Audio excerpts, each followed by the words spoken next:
नमस्कार दर्शकों, देवम चैनल में आप सभी का स्वागत है। आज के इस वीडियो में हम गुरुवार व्रत कथा सुनेंगे। गुरुवार व्रत करने से बृहस्पति देवता प्रसन्न होते हैं। यह व्रत अत्यंत फलदायी है।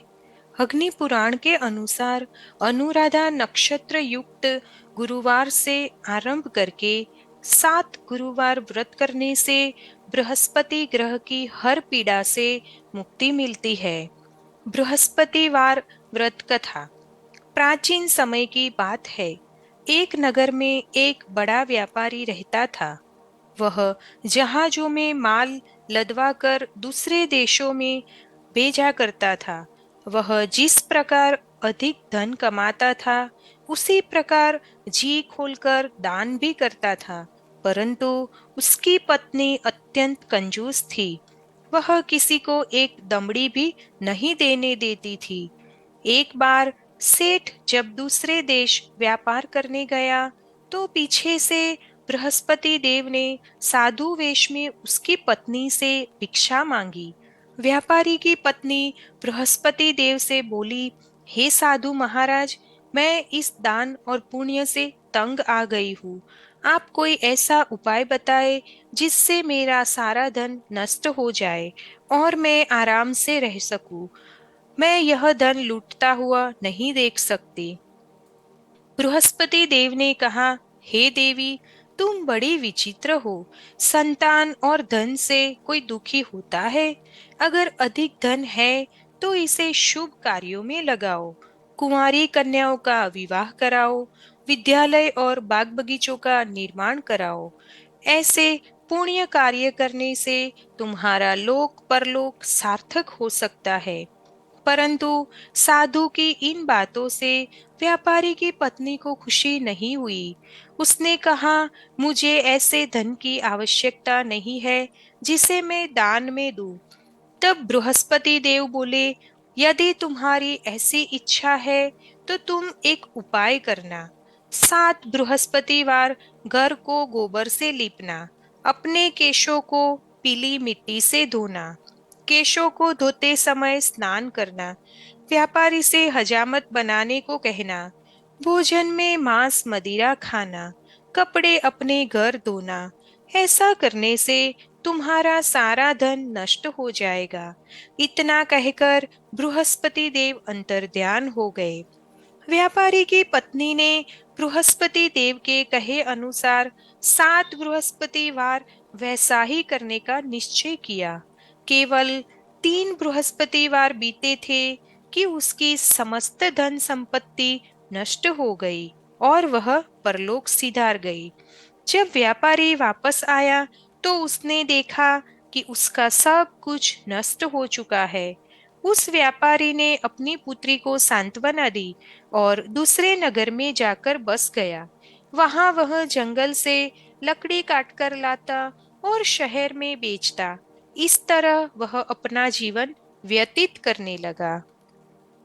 एक दिन उसकी पुत्री ने दही खाने की इच्छा प्रकट की, लेकिन व्यापारी के पास दही खरीदने के पैसे नहीं थे।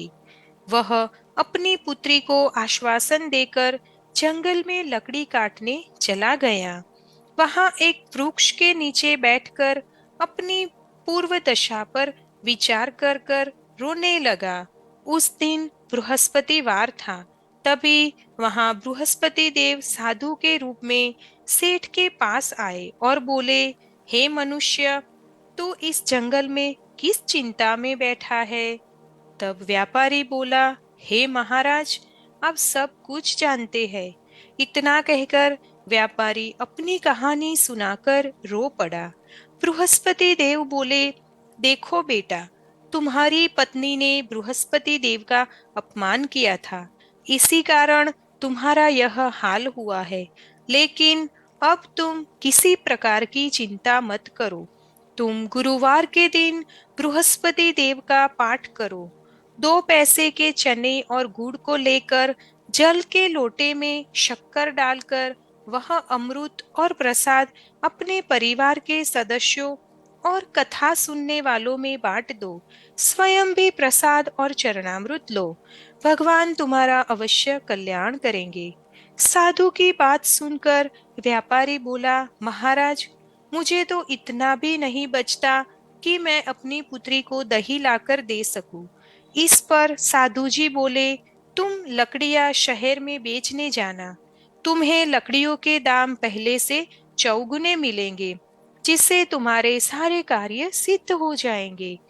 उसने लकड़ियां काटी और शहर में बेचने के लिए चल पड़ा। उसकी लकड़ियां अच्छे दाम में बिक गई, जिससे उसने अपनी पुत्री के लिए दही लिया और गुरुवार की कथा हेतु चना गुड़ लेकर कथा की और प्रसाद बांटकर स्वयं भी खाया। उसी दिन से उसकी सभी कठिनाइयां दूर होने लगी, परंतु अगले बृहस्पतिवार को वह कथा करना भूल गया। अगले दिन वहां के राजा ने एक बड़े यज्ञ का आयोजन किया। पूरे नगर के लोगों के लिए भोजन का आयोजन किया। राजा की आज्ञा अनुसार पूरा नगर राजा के महल में भोजन करने गया, लेकिन व्यापारी व उसकी पुत्री तनिक विलंब से पहुंचे। अतः उन दोनों को राजा ने महल में ले जाकर भोजन करवाया। जब वे दोनों लौटकर आए, तब रानी ने देखा कि उसका खूंटी पर टंगा हार गायब है। रानी को व्यापारी और उसकी पुत्री पर संदेह हुआ कि उसका हार उन दोनों ने ही चुराया है। राजा की आज्ञा से उन दोनों को कारावास की कोठरी में कैद कर दिया गया।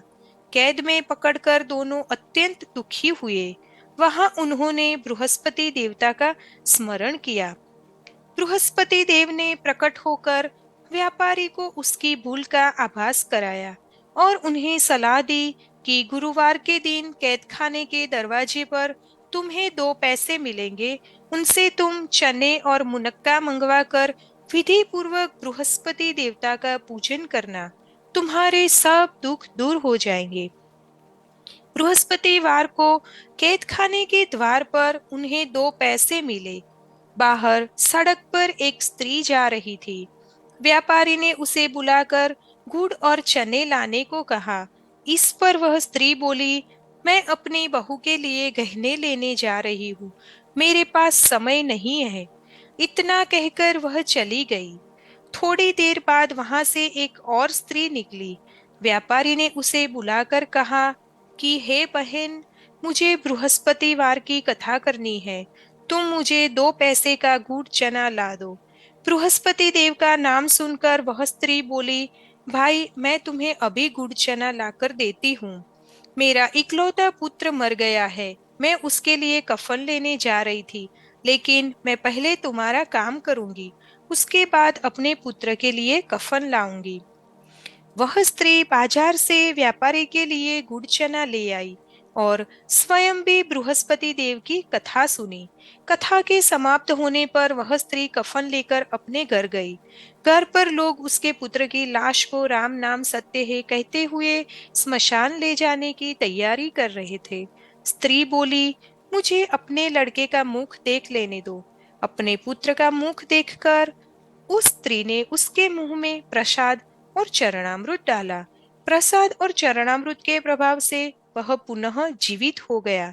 पहली स्त्री जिसने बृहस्पति देव का निरादर किया था, वह जब अपने पुत्र के विवाह हेतु पुत्रवधु के लिए गहने लेकर लौटी और जैसे ही उसका पुत्र घोड़ी पर बैठकर निकला, वैसे ही घोड़ी ने ऐसी उछाल मारी कि वह घोड़ी से गिरकर मर गया। यह देख स्त्री रो रोकर बृहस्पति देव से क्षमा याचना करने लगी। उस स्त्री की याचना से बृहस्पति देव साधु वेश में वहां पहुंचकर कहने लगे, देवी, तुम्हें अधिक विलाप करने की आवश्यकता नहीं है।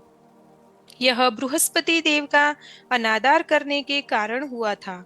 तुम वापस जाकर मेरे भक्त से क्षमा मांगकर कथा सुनो, तभी तुम्हारी मनोकामना पूर्ण होगी। जेल में जाकर उस स्त्री ने व्यापारी से माफी मांगी और कथा सुनी। कथा के उपरांत वह प्रसाद और चरणामृत लेकर अपने घर वापस आई। घर आकर उसने चरणामृत अपने मृत पुत्र के मुख में डाला। चरणामृत के प्रभाव से उसका पुत्र भी जीवित हो गया।